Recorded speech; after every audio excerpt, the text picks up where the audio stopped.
ادب خدمت همه دوستان عزیز.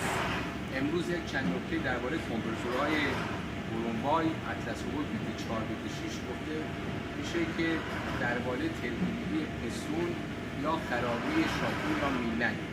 این قسمت رو نگاه کنید. کمپرسور جهت دورش برعکس کار کرده، انقدر برعکس کار کرده که کلا روغن نمی آمده باشه.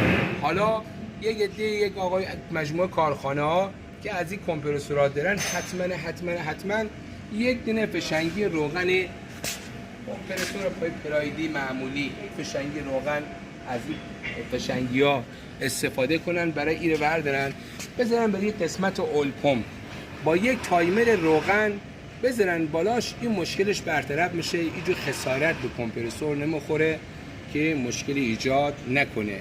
با تشکر از همه فالوورای عزیزم.